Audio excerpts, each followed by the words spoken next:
Starfshóp sem heilsueflingu aldraðra. Og til máls tekur borgarfulltrúinn Heiða Björg Hilmisdóttir.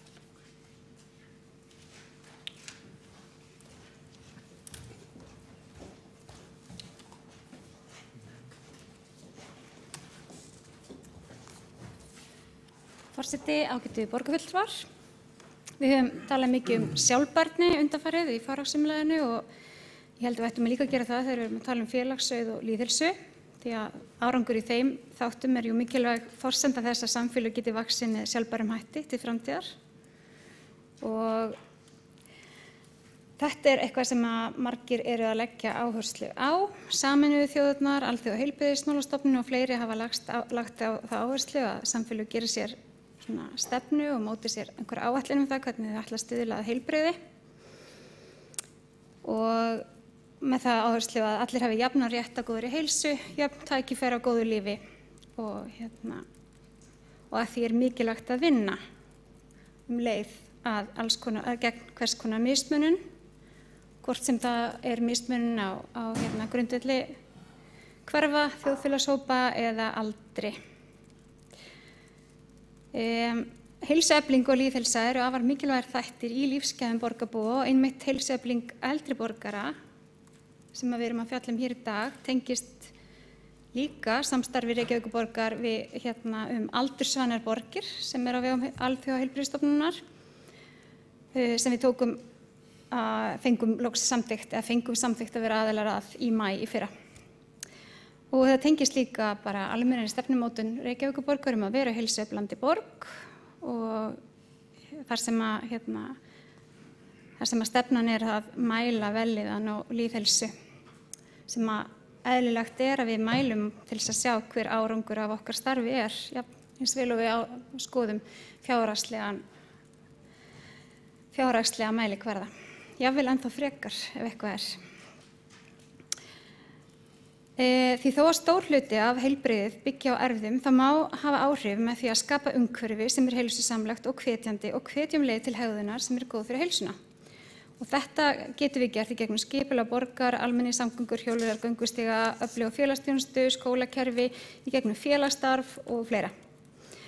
Því að heilsa ekki eitthvað sem hver og einn ber ábyrgð á, heldur berum við ábyrgð á að allir hafi tækifæri til þess að búa við góða heilsu og við getum gert ýmislegt hér. Alþjóðaheilbrigðisstofnunin skilgreinir heilsueflingu sem ferli sem gerir fólki kleift að hafa aukin áhrif á heilsu sína og bæta hana. Og það kannski eitthvað sem gott að hafa í huga þegar maður að lesa þetta. Þannig að það mjög mikilvægt að það sem við erum að gera hér styðji við hegðun fólks og sé líklegt til þess að efla heilsu fólks og bæta lífsgæði samfélagsins alls og möguleika samfélagsins til að ná sem bestum árangri. Borgarstjóri skipaði stýrihóp til að kortleggja tækifæri eldra fólks til heilsueflingar og til þess að vinna tillögur af því hvernig bæta megi þau tækifæri. Og stýrihópnum var stýrt skörulega af Ellert B. Schram og starfaði í frekar stuttan tíma sem undirhópur stýrihóps lýðheilsu og jöfnuð. Og þau skiluðu af sér þessari skýrslu sem við erum með til umfjöllunar í dag og mér finnst bara mjög mikilvægt að við ræðum hér. Þetta mikilvægt málefni. Afraksturinn þessi fróðlega skýrsla og hún bara hefur í sér mikinn fróðleik það sem í boði nú þegar fyrir eldra fólk. Ég held að það hafi jafnvel komið mörgum á óvart, en líka mikið af hugmyndum það hvernig við getum bætt okkur í þeim tilgangi að bæta lífsgæði og til þess að stuðla að farsælli öldrun í Reykjavík. Þau skoðuðu líka hvernig megi auka samstarfsmöguleika heilsueflingu eldra fólks við borgarreknar stofnanir eins og sundlaugar og félagsmiðstöðvar og gera tillögur að ákveðnu fræðslu átaki að aukinni fræðslu til eldri borgara til þess að bæta sína heilsu. Það kostnaði meta tillögurnar og skilgreina árangursmælikvarða sem ég finnst bara líka mjög flott að láta fylgja tillögunum. En mér fannst við lestur skýrslunar mér mjög áberandi hversu mörg tækifæri til hreyfingar í boði fyrir eldri borgara og hve vel stýrihópnum var tekið af íþróttafélögum, líkamsræktarstöðvum og sjúkraþjálfurum og fleiru sem lýstu strax áhuga að koma að þróun í samstarfi við eldri borgara og ég held að það sé mikilvægt að Reykjavík hafi áfram milligöngu þetta samtal og hveti til þess að það eigi sér stað. Hópurinn leggur til að verkefnastjórar félagsauðs, frístunda og forvarna á þjónustumiðstöðvum séu svona lykilaðilar í hverfunum. Þetta sé svolítið unnið út frá hverfaskipulaginu og það er í góðu samræmi við þeirra verksvið og aðra stefnumótun á sviði forvarna og heilsueflingar og ég held að fari bara mjög vel á því. Mér finnst margar af þessum tillögum mjög praktískar og margar þeirra geta líka nýst miklu fleiri heldur en eldri borgurum. Eins og hreyfikortin sem lagt til að verði útbúin í hverfunum. En það svona merktir göngustígar sem henta eldra fólki og eru reyndar út frá félagsmiðstöðvum eldri borgara eða nálægt þjónustuíbúðum, kjörnum eða hjúkrunarheimilum. En það mætti vel hugsa sér að svona hreyfikort geti verið út frá fleiri stofnunum borgarinnar. Og þau leggja til að kortin sé í það minnsta aðgengileg á vefsvæði borgarinnar þannig að hægt sé að prenta þau út en helst mætti þau hanga uppi á þjónustumiðstöðvum, félagsmiðstöðvum, sundlaugum, íþróttahúsum, búsetukjörnum og svo framvegis. Og jafnvel að vera útbúin skilti sem að hjálpi fólki að svona einhvern veginn velja sér góða gönguleið. Þau eru líka mjög praktísk með það að benda á að það þurfa að fara yfir snjóbræðslu, söndun og söltun þar sem eldri borgarar fari og að það megi leggja meiri áherslu á það að skapa tækifæri fyrir fólk að hreyfa sig innanhús, til dæmis í íþróttahúsum og í mjóttinni og leggja líka til að sveitarfélögin starfi svolítið saman að þessum málum. Sem ég held að sé líka bara mjög góð ábending. Mér fannst mjög gott að sjá hvað var mikil áhersla á gleði og leik og það kemur fram óskum leikvelli og tækifæri til útiveru þar sem eldra fólk geti leikið sér og jafnvel kennt öðrum. Þau nefna púttvelli þar sem að eldri borgarar geti jafnvel kennt öðrum í öðrum kynslóðum og þau nefna að þau vildu hafa aðgengileg sögukort, fuglakort, stjörnukíki og fleira á stöðum sem eru aðgengileg fyrir eldri borgara og þetta sannarlega eitthvað sem geti gert bara borgin okkur skemmtilegri, ekki bara fyrir þá sem eru eldri, heldur okkur öll. Þau leggja svolítið áherslu á þetta innan hverfa og það í rauninni í samræmi við það sem við höfum séð af þessum samráðsfundum sem hafa verið haldir með eldri borgurum landið, að það mikilvægt að það sé ekki langt að sækja félagsmiðstöðvar og þau leggja til að í þeim hverfum borgarinnar sem ekki eru félagsmiðstöðvar starfandi að þar verði tekið svolítið átak í að efla félagsstarf meðal eldri borgara. Það eru reyndar þau hverfi þar sem að fæstir eldri borgarar eru.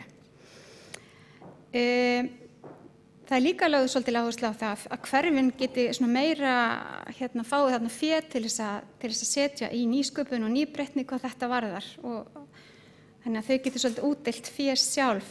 Þetta talað einhverja hverfapotta sem einhver fyrirmynd fyrir í Breiðholti. Þau leggja til að bara konkrét að eldri borgurum í Reykjavík verði kleift að stunda fjölþætta heilsurækt sem þá styrktarþjálfun fyrst og fremst í gegnum verkefni sem heitir fjölþætt heilsurækt í sveitarfélögum. Það bara eitthvað sem mér finnst að megi skoða. Ég veit ekki hvað það kostar og ég veit ekki alveg hvernig það gert en ég hef kynnt mér þetta verkefni og það gengur fyrst og fremst út á það að hagnýta það rannsóknir að það ekki nóg fyrir okkur að hreyfa okkur, við þurfum líka að æfa styrk vöðva og það sérstaklega mikilvægt þegar maður fer að eldast. Velferðarsvið hefur verið að þróa endurhæfingu í heimahúsum og mér finnst gott að sjá að þau taka það inn því það eru þetta virkilega mikilvægt að maður að hreyfifærni fólks og færni fólks til þess að sinna eigin verkum og heimili sé góð þannig að fólk geti hreyft sig og haft þannig góð áhrif á sína heilsu og þau tengja líka við hreyfiseðla heilsugæslunnar sem jafnvel mætti tengja inn í þetta heima endurhæfingarprógram velferðarsviðs og ég held að það sé bara eitthvað sem mætti skoða þar í því samhengi. Ein af tillögunum að boðið verði upp á skemmti hjólaferðir fyrir þá sem ekki geta hjóla sjálfir. Það var eitt af verkefnunum sem velferðarsvið styrkti daginn, einmitt með þá vona að þetta yrði í boði fyrir einhverja af okkar fólki út frá einhverju félagsmiðstöð. Síðan lagt til að fólk, það verði gjaldfrjálst í sund fyrir 64 ára í stað 70 ára og einnig að strætógjaldi miðað við 67 ára í stað 70 ára og að leiðakerfi sé gert þannig að það hugar sé að þörfum eldri borgara. Og jafnvel það lagt hérna fram að einhver sérstakur tómstundabíll verði hérna tekin upp sem eitthvað sem verði þó bara skoðað, gerir ég ráð fyrir. Aðgengi að upplýsingum, það eitthvað sem við ræðum oft hér og samkvæmt þessari skýrslu þá finnst eldri borgurum aðgengi að upplýsingum ekki vera nægilega gott og leggja til að það sé farið yfir það mál með öldungaráði og upplýsingamál til eldri borgara verði rýnt. Það nefnt að það sé hægt að nýta þarna heimasíðuna betur og hverfisblöðin. Það líka lagt til að þeir sem þegar Reykvíkingur verður 67 ára þá fá hann send bréf með upplýsingum þá hreyfingu og heilsuþyngdu þjónustu sem býðst. Ég myndi þá bæta við félagsmiðstöðvarnar. Að fyrirbyggjandi heimsóknir til eldri borgar sem eru orðnir 80 ára gæti verið góð leið og þar þetta lagt til að þetta gæti verið eitthvað samstarfsverkefni, jafnvel að það væri hægt að nýta þarna sérfróða sjálfboðaliða sem er bara mjög góð hugmynd því þetta hefur verið rætt í frístundamiðstöðum hverfana og oftast stranda á því að það ekki fólk til þess að fara. Þannig að ég held að þetta sé bara mjög spennandi tillaga sem er vert að skoða. Og mér finnst almennt bara gott hvað þau virka praktísk og eru að byggja ofan á það sem þegar er í gangi. Eins og að nýta hreyfitorgið, gögn landlæknis, samningin við SÁA og fleira, og fá sjálfboðalið inn í starfin. Að loka langaði mér svona að fá að nefna hérna matarmálin. Þau í rauninni leggja til í þessari skýrslu að þjónusta með máltíðir og mat verði bara gagngert tekin til endurskoðunar og að öldruðum bjóðist til ráðgjöf næringu og mat og ég held að það geti verið mjög góð hugmynd. Þar er ég alls ekki hlutlaus, þar sem að ég menntun á þessu sviði og þetta hefur verið lengi verið okkar skoðun næringaráðgjafa að fleiri mætti að bjóðast slík ráðgjöf og væri hægt að komast hjá mörgum heilsufarsvandanum ef að fólk fengi þar góðar leiðbeiningar. Því það er erfitt fyrir ungt fólk að fylgjast með og það er erfitt fyrir jafnvel menntað fólk að fylgjast með öllum þeim fréttum sem koma af því hvað er hollt og hvað er ekki hollt á hverjum tíma. Þannig það væri gott fyrir fólk að hafa aðgang þarna kannski að einhverjum sem að gæti leiðbeint. Erlendis hef ég séð það að það er í boði að það fari næringaráðgjafi heim til fólks og hjálpi fólki að jafnvel að fara í búð og versla og fleira, þannig ég held að þarna séu alveg góð tækifæri. En það þarf líka að fara yfir mötunni, það þarf að fara yfir heimsendamatinn, það þarf að fara yfir næringarinnihaldið og þjónustuna alveg út frá grunni með tilliti til úrvals og gæða þjónustu og ég held það sé bara eitthvað sem þetta er reyndar eitthvað sem við ræddum á sameiginlegum fundi velferðarráðs og öldungaráðs daginn og ég held að þetta sé eitthvað sem allir eru sammála að þurfa að gera. Nú í borgarráði þá var samþykkt að yrði unnið áfram með þessa skýrslu og niðurstöðurnar hennar á vettvangi skrifstofu borgarstjóra og borgarritara og mér finnst fara vel á því þar sem það er í rauninni fátt mikilvægara í borginni heldur en að stuðla að heilsu borgarbúa og mér finnst mikilvægt að við vinnum hér svona allsherjar heilsueflingarstefnu og aðgerðaráætlun sem miðar að því að efla heilsu og vellíðan borgarbúa. Eins og ég kom inn á í byrjun þá er þetta líka áhersluatriði. Þetta er áhersla sem að embætti landlæknis leggur og þetta er hérna frá Alþjóðaheilbrigðisstofnun og fleirum þannig að það eru margar fyrirmyndir sem við getum leitað í. Þar fyrir utan þá var þetta eitt af atriðunum sem við samþykktum á þingi Sambands íslenskra sveitarfélaga sem áhersluatriði núna fyrir þetta kjörtímabil. Mín skoðun er svo að við eigum að mæla jöfnuð og vellíðan og heilbrigði og setja okkur markmið og við eigum að standa mjög vel að þessum málum og ég bara er mjög spennt að sjá hvað verður þessa skýrslu og hvernig við munum halda á heilsueflingarmálum í Reykjavík í framtíðinni. Heiða Björg Hilmisdóttir, borgarfulltrúi, hefur lokið máli sínu og þá er Greta Björg Egilsdóttir, borgarfulltrúi, næsta mælendaskrá.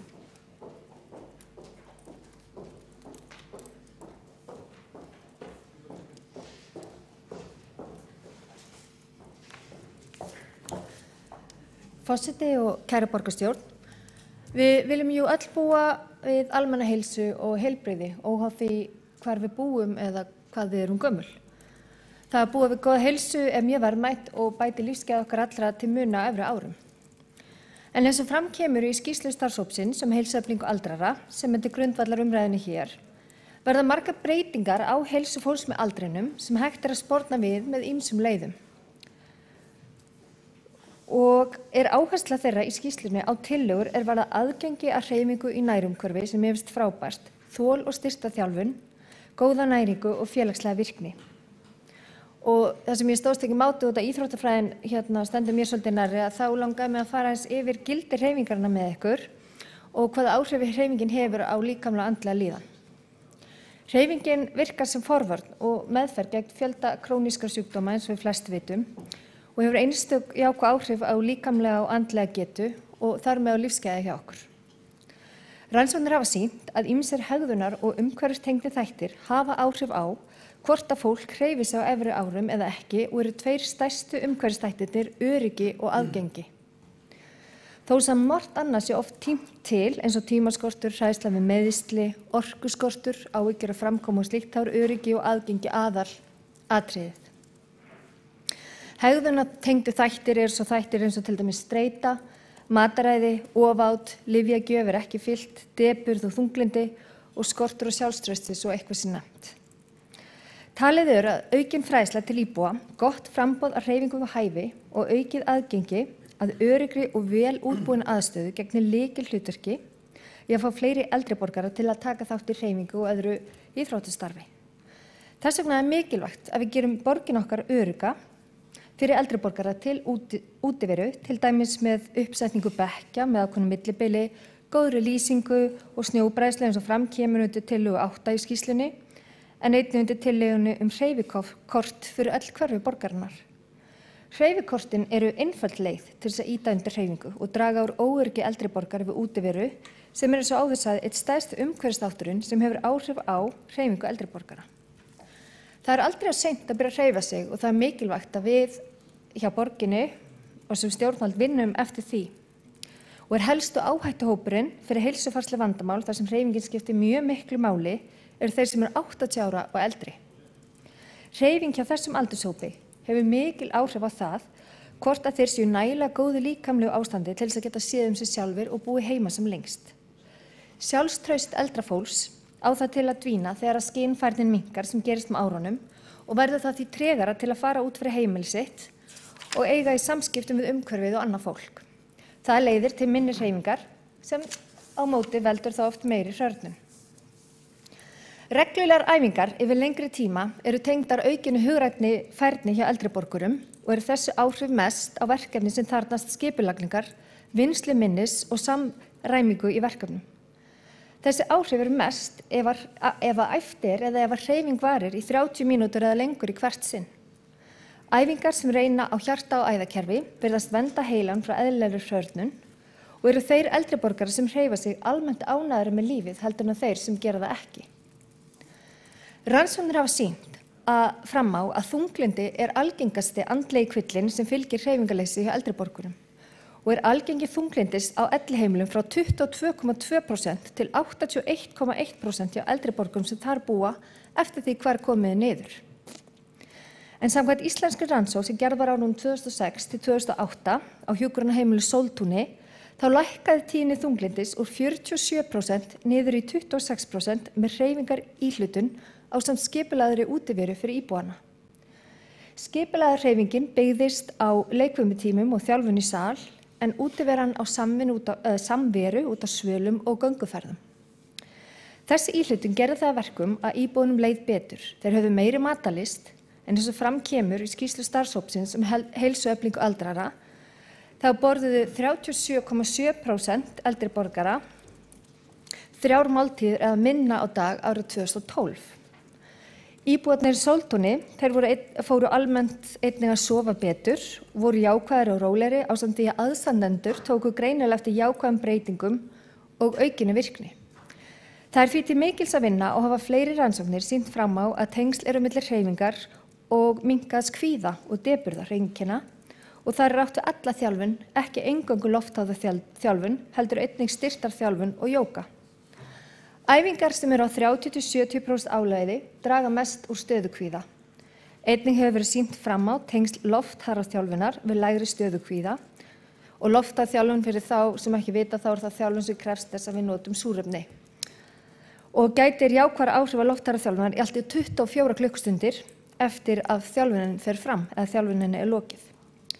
Líkamleg hreyfing ýtir jafnframt undir tilfinningu hjá okkur öllum fyrir okkar eigin getu, eykur trú á eigin hæfni og ýtir undir tilfinningu okkar fyrir stjórn. Hreyfingin getur einnig ýtt undir jákvæð félagsleg tengsl og veitt okkur öllum og þá sér í lagi eldri borgurum tækifæri fyrir skemmtun og ánægju. Tillaga starfshópsins númer 12 fyrirbyggjandi heimsóknir til aldraðra sem ekki eru með heimaþjónustu komi hér sterkt inn og þar sem veita á upplýsingar næringu og hreyfingu og mikilvægi þess að taka þátt í samfélaginu og að njóta samvistarfa aðra. Tómstundabíll fyrir aldraða og lækkun aldurs þeirra sem fá ókeypis í sund niður 67 ári í stað 70 ára eru allt hugmyndir sem eru til þess fallnar að draga úr félagslegri einangrun og veita jákvæða upplifun. Ýmis heilsueflandi þjónusta í boði í félagsmiðstöðum á vegum borgarinnar en hún mismikil eftir hverfum og endurspeglar einhverju leyti dreifingu eldri borgara á milli hverfa og framboðið mest í háaleiti og bústöðum þar sem hæst hlutfall eldri borgara býr eins og kemur fram í skýrslunni og kannski eðlilegt er. Margir koma að þessara heilsueflandi þjónustu sem í boði í borginni, aðrir heldur félagsmiðstöðvar og má þar telja íþróttafélög, líkamsræktastöðvar, félagssamtök og kirkjur svo eitthvað sem sé nefnt og það mjög ánægjulegt. Einnig kemur fram að viljinn fyrir því að bæta heilsueflandi þjónustu við eldri borgara sé víða fyrir hendi og mikilvægt sé að eldri borgarar komið því á framfæri við félög og fyrirtæki hvað þau vilja helst að sé í boði fyrir þau. Fjárfesting okkur í borginni og fjárfesting borgarinnar í heilsueflingu eldri borgara og verkefnum henni tengdri klárlega fjárfesting til framtíðar sem gerir eldri borgurum kleift að búa lengur sjálfstætt og að gefa lengur til samfélagsins. Eldra fólk sá hópur sem þarf mest á þessari þjónustu og valdeflingu að halda og hefur mikil áhrif á lífsgæði þeirra eins og ég hef komið inn á hérna áðan. Það lykilatriði að borgin horfi fram á við og setja af stað markvissar og ákveðnar aðgerðir til þess að vera tilbúin til að koma til móts við þann aukna fjölda eldri borgara sem við stöndum frammi fyrir að verði og þessar tillögur sem hér liggja frammi í þessari skýrslu mjög vel til þess fallnar að halda áfram með þá vinnu. Það eru margar frábærar tillögur þarna og borgarfulltrúi Heiða Björg Hilmarsdóttir nefndi fleiri heldur en ég gerði hérna áðan og því eins og sagt að ef við höfum ekki tíma fyrir heilsuna í dag þá ekki víst að við höfum heilsu fyrir tíman á morgun. Að endingu vil ég bara þakka starfshópnum sem stóðu gerð umrædda skýrslu kærlega fyrir þeirra vinnu og þeirra framlag og ég vona svo sannarlega að við náum að ýta sem flestu af þessu í framkvæmd. Takk. Greta Björg Egilsdóttir borgarfulltrúi hefur lokið máli sínu þá Halldór Halldórsson borgarfulltrúi næstur á menndagskrá.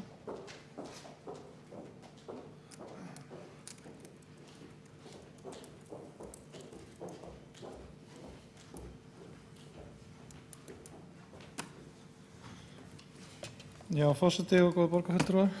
Mér finnst nú full ástæða til þess að fara hér upp fyrsta lagi bara til þess að þakka starfshópnum fyrir ákaflega vel unnin störf og mjög áhugaverða skýrslu. Við fengum kynningu á þessari skýrslu í borgarráði fyrir stuttu síðan. Það hefur verið unnið þarna mjög mikil og merkileg vinna og mikil samantekt á upplýsingum og tillögur vel framsettar. Það auðvitað þannig að við erum að sjá það að á næstu árum 65 ára eldri sem hlutfall af þjóðinni 13,5% í dag og fer í 20% árið 2035. Þannig að öldruðum að fjölga mjög mikið og þess vegna eru þessar tillögur og allar tillögur sem snúa því að svona bæta árum við lífið þar sem að fólk við eins góða heilsu og mögulegt þær eru mjög mikilvægar. Það eru forvarnir og það gera í rauninni ekki bara eldri borgurum það fært að vera lengur heima og sjá lengur sig sjálf og allt það heldur bara hreinlega í því fólki mjög mikil sparnaður fyrir samfélagi í heild sinni. það var áhugavert að sjá að þess að í könnun sem er vitnað í skýrslunni að fólk á aldrinum 67 til 87 ára í Reykjavík að 74% telja heilsufar sitt gott og rétt 79% stundi íþróttur eða reglulega hreyfingu einu sinni í viku.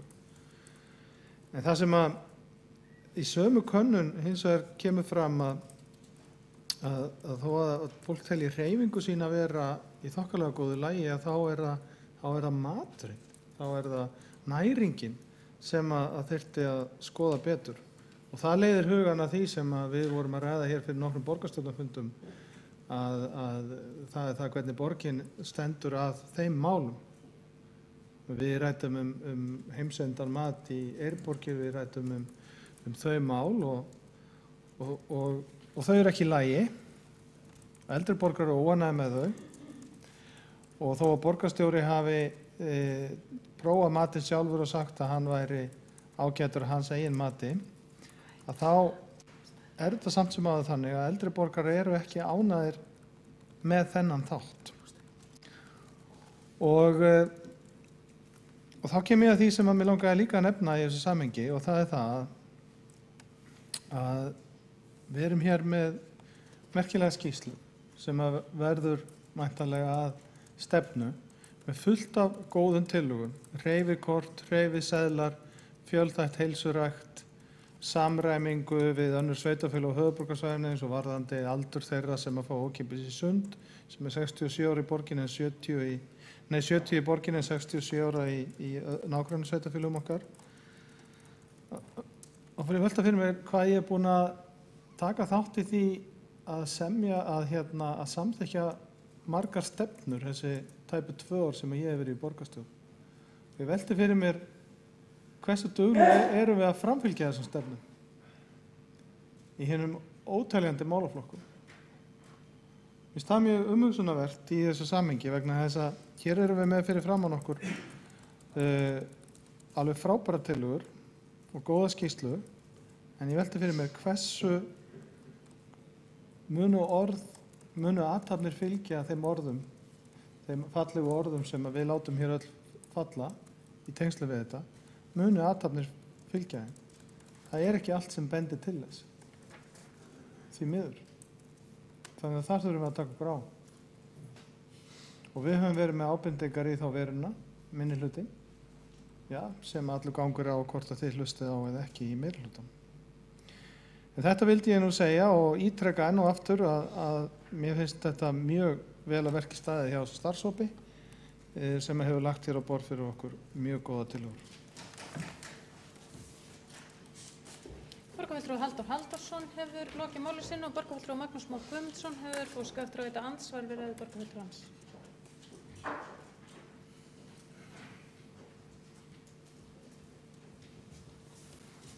Frú forseti, ágæta borgarstjórn. Ég tek undir með borgarfulltrúanum Halldóri Halldórsinni að skýrslan er mjög bara metnaðarfull plagg sem var unnið á mjög skömmum tíma en þrátt fyrir það er hún mjög ítarleg og margar góðar tillögur þar sem þar koma fram. Ég vil samt einhvers veginn gera athugasemd við þetta orðalag og alhæfingu borgarfulltrúans að eldri borgarar séu ekki ánægðir með matinn. Ég veit ekki hvað frú forseti, hvaðan borgarfulltrúinn hefur það. Auðvitað voru hér umræður eftir áramót ákveðna þjónustu í ákveðnu staði í Grafarvogi, en það er að halda því til haga að það er ekki langt síðan að þetta var það sem þeir sem njóta þjónustunnar voru spurðir út í nákvæmlega þetta og þar kom fram að 90% þeirra eru ánægðir með matinn eða myndu mæla með honum við aðra. Þannig að við skulum ekki vera að tala þjónustuna og þetta sem við erum að gera niður með þessum hætti. Ég veit að þau eru þetta búin að í minnihlutanum eru búin að vera í þeim gír, en að tala með þessum hætti er algjör óþarfi og ágætt að halda þessu til haga að menn eigi ekki að fullyrða með þessum hætti, þó að vissulega hafi einhverja óánægðir heyrst þarna en Grafarvogi, en síðan þá hefur verið unnið að málinu og að mér best vitandi að lausn sem flestir geta sæst á. Takk. Magnús Már Guðmundsson, borgarfulltrúi, lokið að veita andsvar. Það svarar Halldór Halldórsson, borgarfulltrúi, andsvari.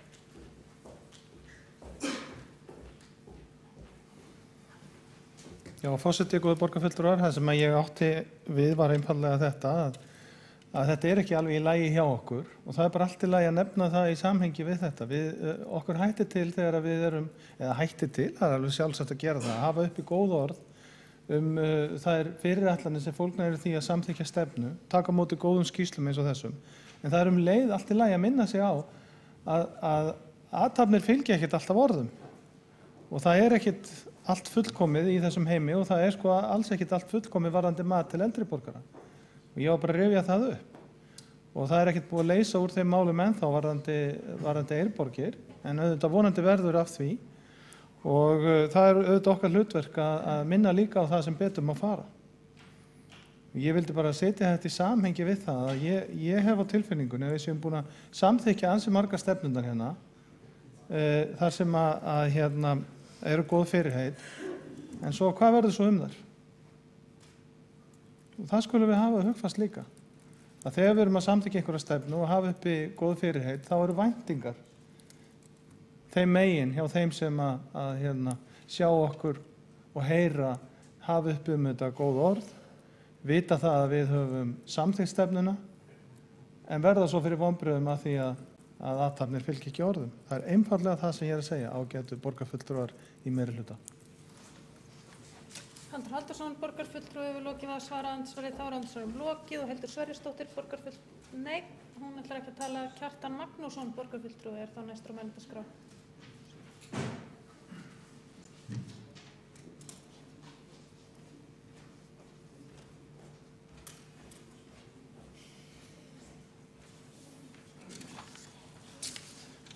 Forseti, góðir borgarfulltrúar, ég vil fagna þessari skýrslu, kemur margt gott í henni, held að það verið vel að verki staðið, sérstaklega þakka formannum Ellerti B. Schram.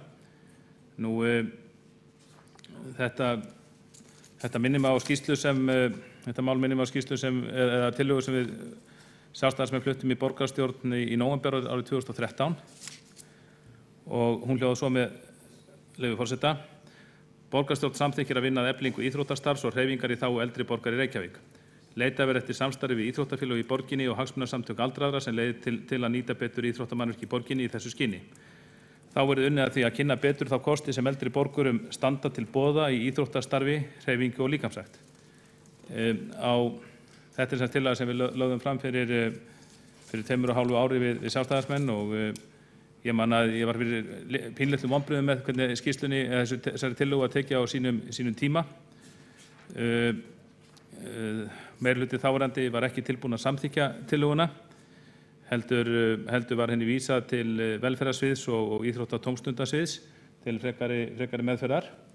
En það verður helst svo að segja að kannski hefur ykkur bolti byrjað að rúlla því að það var síðan farið í þessa vinnu sem ég held að hafi verið vönduð að öllu leyti og þessi skýrsla liggur fyrir núna og það er einmitt hnykkt mjög, eða það kemur fram í rauninni hnykkt mjög á þeim atriðum sem við sjálfstæðismenn bentum á sínum tíma í okkar stuttu tillögu og reynda greinargerð með henni. Þannig að ég vil fagna því, þannig að nú held ég að á grundvelli þessara skýrslu þá getum við öll saman undið okkur í því að gera hinar ýmsu tillögur sem þar koma fram og eru flestar góðar að veruleika. Kjartan Magnússon, borgarfulltrúi, hefur lokið máli sínu og þá er háttvirtur borgarstjóri næstur á mælendaskrá. Forseti, ágæta borgarstjórn. Ég vil byrja á því að þakka þessum starfshópi fyrir góða vinnu og borgarstjórn fyrir undirtektirnar. Í starfshópinn völdust að mínum mati innvala lið. Ellerti B. Schram var formaður og jafnframt fulltrúi félags eldri borgara, Unnu Margrét Árnadóttir af skrifstofu borgarstjóra og borgarritara. Tengdi starfið við stýrihóp lýðheilsu og jöfnuð en hún er raunar einnig lýðheilsufræðingur þannig að það var styrkur á því. Sigrún Ingvarsdóttir úr stýrihópi vegna þátttöku Reykjavíkurborgar í verkefni Alþjóða heilbrigðismálastofnunarinnar aldursvænar borgir var þarna líka og Ómar Einarsson framkvæmdastjóri ITR, Ingibjörg Elíasdóttir frá umhverfis- og skipulagssviði, Sveinn Grétar Jónsson úr Öldungaráði Reykjavíkurborgar og síðast en ekki síst Þórey S. Guðmundsdóttir, félagi áhugafólks íþróttir aldraðra, sem hefur gríðarlega reynslu af þessu sviði. Starfsmenn hópsins voru Kristín Vilhjálmsdóttir og Harpa Hrund Bernsen og til að gera langa sögu stutt að þá fekk hópurinn stuttan starfstíma frá október og út í janúar, hélt tímamörk, hittist alls 10 sinnum vikulega og stundum oftar, hitti alveg gríðarlegan fjölda gesta og skoðaði aðstæður víða, kortlaði hluti sem lengi hafa verið í umræðunni en eru dregnir vel saman, þar að segja hvað stendur til boða. Og það er fjöldamargt, það er víða verið að gera mjög vel í að ýta undir hreyfingu og samfélag meðal þeirra sem eldri eru. En ég er ekki viss að þeir áttu sig á því eða hafi gott aðgengi að þeim upplýsingum. Þannig að heilsukortið sem þarna er ein af hugmyndunum, það að birta þetta einfaldlega kerfisbundi, hvar er hægt að sækja skjól undir þaki, til göngu, hvar er leikfimi bæði á félagsmiðstöðum og í sundlaugum og svo framvegis, hvar er jógi og þannig mætti áfram telja. Þetta eru 26 tillögur alls sem líka undirstrikar að hópurinn hugsaði mjög verklega og konkrét það hvernig verður þetta þoka málum á markvissan hátt. Við erum núna munum kalla eftir viðbrögðum málaflokkana á tillögurnar og hugsanlega útfærslu, kostnaðarmat í einhverjum tilvikum og við hefðum ekki hrint þessari vinnu af stað nema vegna þess að þetta er áherslumál. Þetta stendur mér mjög nærri hjarta. Ég er mjög þakklátur þeim sem tóku þetta að sér að gera þetta. Þetta er líka mikið kappsmál félag eldri borgara sem hafa verið að bæði ræða þessi mál og vekja athygli á þeim mjög mikið undanfarna mánuði og misseri. Þannig að það er raun mjög breitt bandalag að baki þessum tillögum því að íþróttahreyfingin, bæði IBR og íþróttafélögin reyndust vera mjög móttækileg og hvort sem það tengist nú þessari tillögu gerð beint eða ekki, þá eru sum íþróttafélög þegar farin að skrá eldra fólk í félögin, innheimta félagsgjöld en líka opna salina eins og til dæmis nýja fimleikahúsið upp í Grafarvogi fyrir eldri Fjölnisfólki sem að hittast þar á tímum sem að æfingar hafa hingað til ekki staðið yfir. Og þetta er auðvitað algjörlega frábært og mætti gera miklu meira af. Það eykur í raun bakland þessara félaga, kannski endurnýja kynnin við fyrrverandi félagsfólk, stuðlar að meira og uppbyggilegu samneyti í borginni sem við auðvitað þekkjum í tengslum við sundlaugarnar og matinn og fleira. Rétt bara hnykkja á því þannig að það þurfi ekki að ræða það að það hefur sjálfsögðu verið kannað meðal notenda heimsendamatsins hvernig hann mælist fyrir rétt rúma ári að þá voru kynntar niðurstöður sem sýndu að 90% þeirra sem að þiggja þessa þjónustu mæla með henni við aðra. Það er nú bara býsna hátt. En það er kannski ekki umræðan hér heldur þessar tillögur og hvað við gerum. Við höfum sent þær út til málaflokkana og munum kalla fulltrúa þeirra til fundar áður en langt líður til þess að fá viðbrögð þeirra og í kjölfari mun ég gera tillögur málsmeðferð inn í borgarráð þannig að málið fái framgang.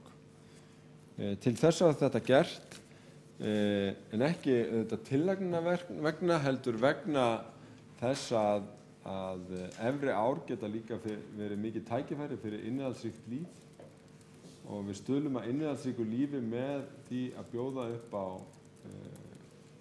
félagsskap og hreyfingu og hvort sem að fólk er með sjúkdóm eða algjörlega hraust eins og 3/4 hluti eldra fólks sannarlega að þá getur hreyfing verið til bóta og gert lífið ríkara og betra. Auðvitað á það við alla aldurshópa en ég held að skipti sérstaklega máli að huga þeim sem eldri eru komin út af vinnumarkaði eru þess vegna kannski aukinni áhættu til þess að einangrast eða sjá færri og þá getur hreyfing og félagsskapur verið eitthvað sem dregur mann fram úr rúminu eða dregur mann út að hitta fólk. Þess vegna er þetta svo mikilvægt í mörgum skilningi.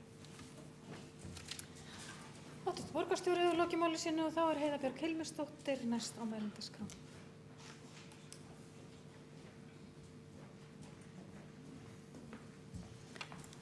Forseti, ágætu borgarfulltrúar, ég langar bara að fá að þakka fyrir það að við tókum þessa skýrslu hér til umræðu og hér eru þau ágætar umræður hana.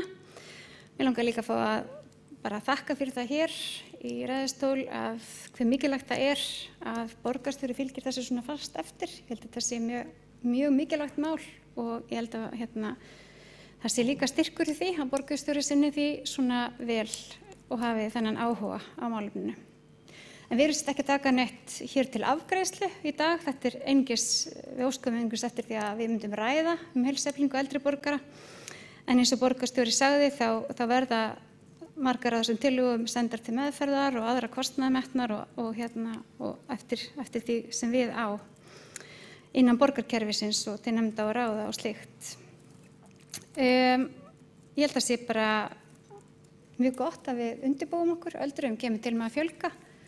Það er stærri og stærri hluti aldraðra er hraust fólk og sem að vill hafa eitthvað skemmtilegt fyrir stafni og ef það er eitthvað sem ég saknaði í þessari heilsueflingarskýrslu sem að mér fannst mjög góð og mér fannst hún mjög vel unnin og eins og borgarstjóri nefndi á mjög skömmum tíma komu þau með 26 tillögur sem eru fjölbreyttar og góðar. En ef það er eitthvað sem ég saknaði þá var það í rauninni andleg heilsa sem er eitthvað sem við þurfum þá að horfa á bara með einhverjum öðrum leiðum heldur en þetta. Þessi heilsuefling var fyrst og fremst hreyfing og hún er gríðarlega mikilvæg og getur að sjálfsögðu haft áhrif á andlega heilsu líka. Ég held að við bara búum í haginn, öldruðum mun fjölga og við verðum tilbúin þegar það gerist og vonandi geta allir átt hér góð ævikvöld. Heiða Björg Hilmisdóttir hefur lokið máli sínu, fleiri hafa ekki kvatt sér hljóðs og er umræðu lokið og við göngum til 5. liðar sem er umræða